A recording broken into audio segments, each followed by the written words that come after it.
We are back with another World Report. I'm Gleib. I'm Scott. And today we've got 4 topics like usual. First one, electronic elections. It seems that 80% of districts in this upcoming congressional election will be electronic. No paper trail, no way to prove it. What do you think about this?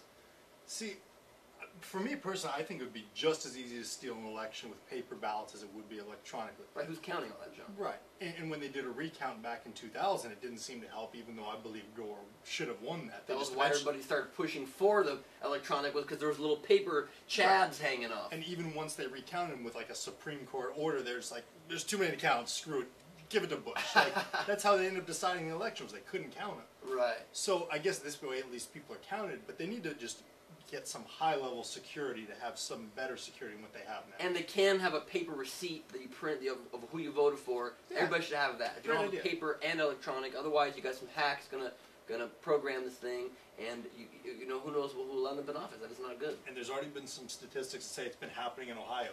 It happened in Ohio in the 2004 election. In the 2004 election. Ohio was barely decided by a narrow margin, and it went to Bush, and that could have decided the election. And it could have. And the guy that owns the company that does most of the electronic machines said he will do everything in his power to give Bush Ohio. I know. And then that's not shady. Awesome.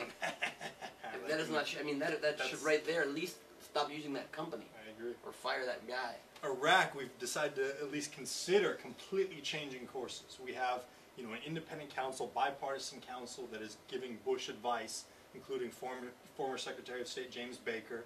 And very close to the Bush family. Very close, and they're trying to tell him, maybe we should try something different. It's right. been a couple years. It's not working. Of course, they're not going to announce their official recommendations till after the elections, because that would be informative. Right, exactly. Let's wait till another set of people are put in office, and then we can't change things for several more years, as America quickly declines into a country without a moral compass or high ground any longer. Right. But in some ways it's actually good they're waiting until after the election, because that could influence an election. Really, that's a bipartisan committee coming in with maybe some really important suggestions. Right. And people say, all right, let's stay the course. I'd rather have new leadership and these new suggestions. But Bush is saying he's open to ideas and other tactics, except withdrawing. And then Congress is saying maybe we should split up Iraq into several smaller countries based on the different factions. I know. Do we own Iraq? I mean, I don't think so. I know. And Iran and Syria are offering help, and we're like, no thanks, because I don't know that we can take help from them, though. I mean, we have too many problems with them as it is. They're terrorist states, at least according to us. Well, fine, but we don't own Iraq. They're also more closely related to Iraq than we are. You're right, but I just don't know that we can take their help. World Series. The teams are set. We're going to have it start in a couple days. What do you think? I mean, I personally don't like either of these teams. Don't have any attachment, but I have a certain fondness for the World Series. I mean, this is like the national pastime. It's a sport I grew up with, and it's seeing it at its highest level. Is it the national pastime, just like America is a perfect democracy that is not being eroded at all? Football is now the national Football, basketball is probably second place, vying for first. I think baseball NASCAR, is like... unfortunately. NASCAR also is huge, but they're driving a circle real well. I know. But baseball, part of the problem, honestly, it's not quick enough. We love viral, we love short, we love quick things, the young generation. Baseball, between pitches, there's like 30-minute break. You're right, you're right. Guy walks around a little bit, thinks. I sit there with my laptop watching 9 viral videos between the pitches. Yeah, and our last story, as the bell rings, Madonna adopts a baby. What do you think?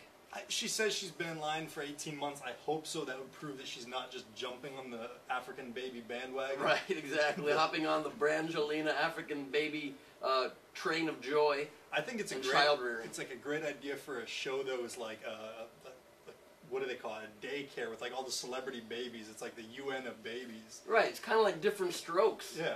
In a way. But honestly, I don't think Madonna is fit to be a mother in general. If she can make them out of her own loins, I guess you let her do that. But I think maybe, what kind of a role model? She writes children's books now. I think perhaps you would prefer to be a baby in a poor African country and be raised by one of the sluttiest, craziest, sexually explicit women in history. I hear your point, but think about it. You get to be breastfed by large pointy cones, and you get premium toys your whole life. I go with Madonna. That's a good point. Probably would be delicious, and as long as you don't poke your eye out. It's true. That's the World Report. See you next Friday. Have a good weekend.